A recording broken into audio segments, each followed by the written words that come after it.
Delighted to be once again joined by Supermarine manager Bobby Wilkinson. He's on the show again. Welcome back, Bobby. Thank you very much for taking time out your day for chatting with us. And we're going to start with, I'll just say, as soon as I saw Bobby, he went, a bit of a frustrating week.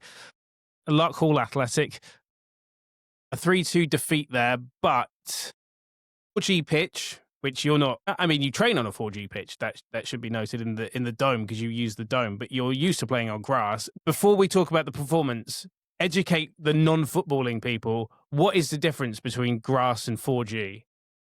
I personally don't like them, but it's the way football's going, isn't it? It makes a living for football clubs. You know, I can see why people do it. You can get all different 4Gs, can't you, as well? So it depends on the quality of the 4G, but I don't particularly like them myself. I think football should be played on grass, but lots of teams now, between 7 or 8 teams in most leagues, play on 3G. So you've got to prepare for it. We train in BG because of our dome. Like, we try and get on the pitch most every time I can when the weather's good, but you got to train on it. But our 3G is excellent in there. So very different when you go to certain football pitches. So let's talk about that.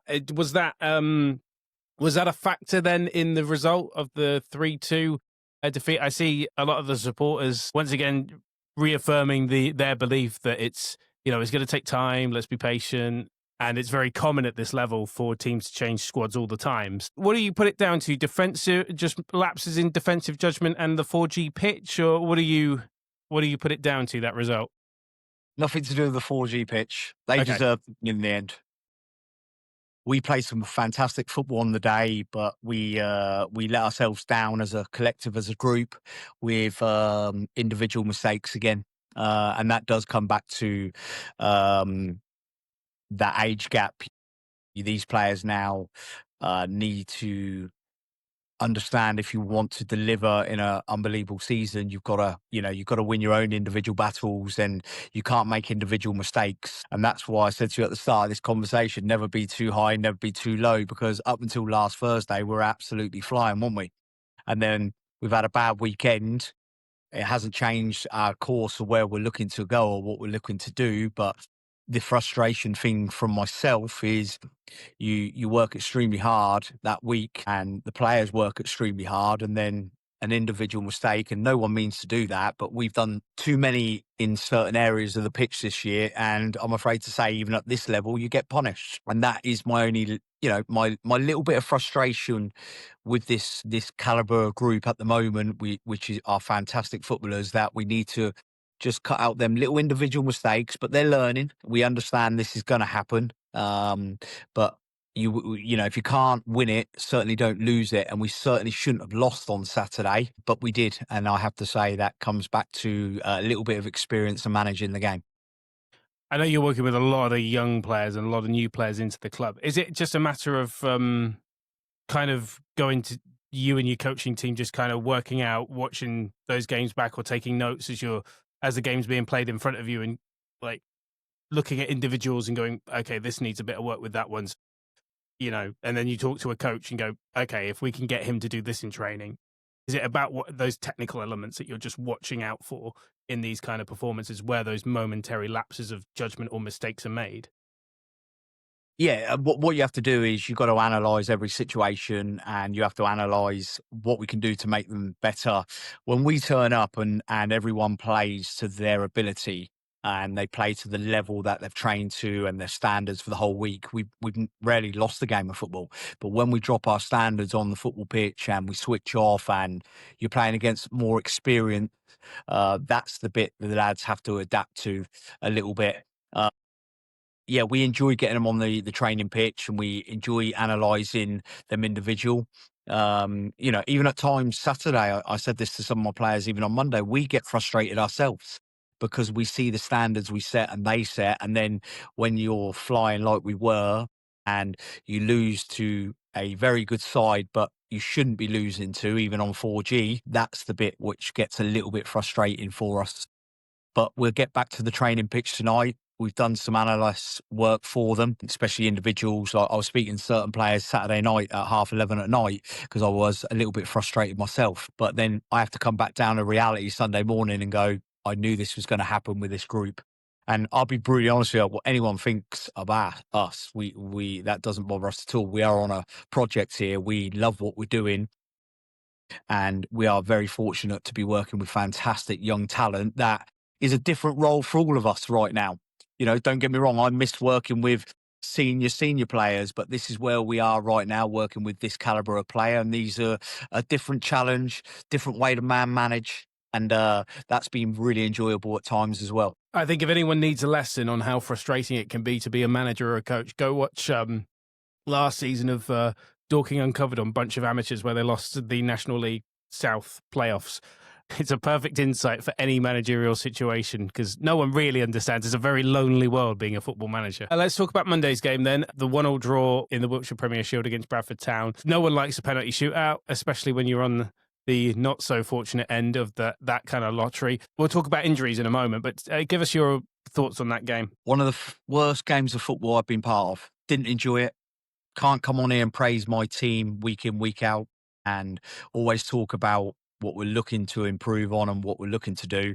Collective as a group, it wasn't a very good night. I felt we just didn't turn up. I didn't enjoy watching the game.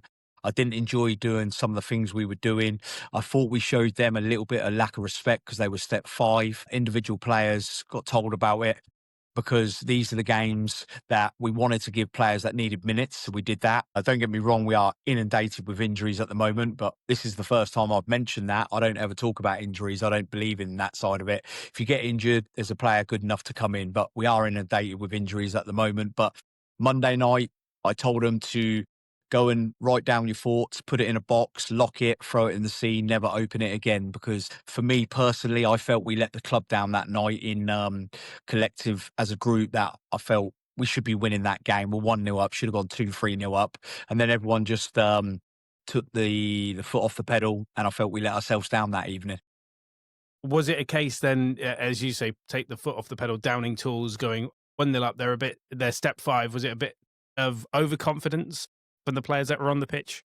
I don't think it was overconfident, Dan. I just felt we let ourselves down a little bit, that because we've been playing so well the last 6-7 weeks, we could, it looked like people turned up, just thought they could play and get a 90-minute game, But no, I felt they deserved the win. They wanted it more. I felt they were more hungry than us. And, I never say that about my team, but I can't always come on here, like I've just repeated a minute ago, and always say the positives and everything, when if we do turn up 1 or 2 times this season and we've not delivered, I'm going to tell you we've not delivered, because you always get the honesty from me. Yes, we've got to be careful what we say and don't say. And people say, we love managers when they're fully honest. Listen, you've got to be careful what you say nowadays, especially in the way football's changed. But that evening, we got beat by a better side on the evening. It went to penalties. Yes, we've missed on penalties, and it is a lottery, but you shouldn't be losing to a step 5 side with the way we've been playing the last 6-7 weeks. And I felt we deserved to get beat. And credit to them and their management team, and I wish them every success in the next round. Let's talk about some of the injuries. 6 changes, and Sam Turl, Josh Grant, Nick Rhodes, who else? Dan Ware and Joe Beard. Yeah, all out, all missing. So what's the update on those individuals? Nick Rhodes has not had great news today, but we will let people know a little bit more about that. That's really disappointing for me, because he's another senior player. Joe Beardwell has injections next week, so he could be part of this week's squad if he gets through training, but then he's out for another 4 weeks. Dan Ware is still another 4 weeks. As you know, Sid couldn't play because he's been ill for a week and a half. So we put him on the bench, but he should never have played. Should never have played Saturday, if I'm being honest here. And the one that really hurt us the other night, well, I don't like these cup competitions, is we've just lost Frankie now. We think he's done his ligaments in, so another player. So, yeah, we've been really surprised in how this has happened, and it did happen. A lot of it's happened on the 4G in the last 2 weeks, playing on 4G. And, Josh Grant is done his hamstring, a little tweak, but not too far. But we're going to put a message out to the fans to keep them updated. But they will see we've had to make lots of changes in the last week or so, and we don't want to make changes with some, little horrible injuries, to be fair, which has been really really an eye-opener to us because, they're all coming in places that you don't want, especially centre forwards. We only had one centre forward available on Monday night and last week, and people have forgotten that. So maybe that's why we didn't win over the weekend, because when we had a full strength squad the last few weeks, we've not lost. But I didn't want to come out publicly and start saying it. We just deal with it. We'll get on with it. And we're going into this weekend fixtures with a few knocks and a few injuries, but we'll train hard tonight, and whoever's fit will play. How, in terms of squad rotation, are you down to the bare bones now, or have you still got one or two players that can play in each position? Well, yeah, we didn't have Owen, the Swindon left back, because he had to go back to playing the FA Youth Cup last week as well, what people don't see, but he comes back this week. So we had to move a centre midfielder to left back. And we have a left back who we got on loan from Chippenham, was part of the Chippenham squad last week. So because we're so young and we don't have budgets like everyone else, I have to rotate that way. But, anyone in football would understand and go, actually, God, it's unbelievable what they're doing with such a young group and the way they've got to rotate what we're doing. Yeah, we've been struggling with a few players lately. That's why I always try and keep a 16, 17, 18 man squad. That's why, young Deo came back from the devs, the under 18s, back into the first team last week, got on again on Monday. So we're developing them players as well, which has been really enjoyable as well. Let's talk about the games then with Saturday's Mousehole AFC. Cornwall, again, I believe, far southwest. I did have a look at their results. They haven't won. I think it's one of their last three. But then their last win was an away win at Shaftesbury. It was 4-1. So what have you made of them so far? I mean, they look like a pretty solid team. What, 3 places below you in the table? Although, I think it's 2 or 3 points between you guys. They're 14th, you're 11th at the moment. So what do you make of it? Is this another one where it's like, this is a good test to see where we're at? Yeah, this is another good test because they've been together for a while. But one thing I will say about them, they're young as well. So what I've noted through watching all their games and their consistency, they're the same as us. They're winning a couple of games, losing a couple of games. Like, you don't go to Shaftesbury and beat Shaftesbury unless you're a good side. So this will be a challenge for both sides, but this will come back to now who wants it the most. We're at home.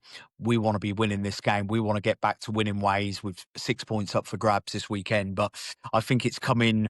The league is starting to work itself out, and you could see who are the top boys and all the money boys, and then you could see who are the new groups coming together, and then you could see the boys at the bottom at the moment, the ones that are still trying to build as well.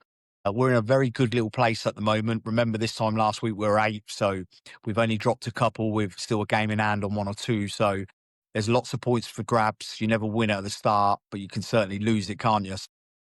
This game is a big challenge for both teams, but we're both on that consistency run, if that makes sense. Win a couple, lose a couple. So, yeah, this will be one that we'll be looking to get 3 points at home. And as we said last week, with November being your busiest month, it's always a chance. There's so much football to be played. There's always a chance if you lose one game to win on the Monday, and you've got Melksham Town, a nice Wiltshire derby as well, on Monday away. What have you made of their results? They're in the relegation zone at the moment. Their results have baffled me, Dan, I'll be honest, because they got quite a good budget down there, great facilities. It's a great place to go and play football. They definitely shouldn't be where they are. They're definitely underachieving. They've been together a couple of years as well, haven't they? So they're definitely underachieving, but you've got to go there on a Monday night, and it's a local derby. The only thing that is frustrating me now is you'd love to go there with a full strength side, wouldn't you? With your Dan Wares, your Joe Beardwells, your Nick Rhodes, your Joe Grant, all of them. But we don't know what we're going to be going into on Monday. We don't know what we're going to be going into Saturday. So we'll dust ourselves down and we'll certainly go there and have a go. But we know both games are going to be a challenge because the squad's depleted quite a lot as well.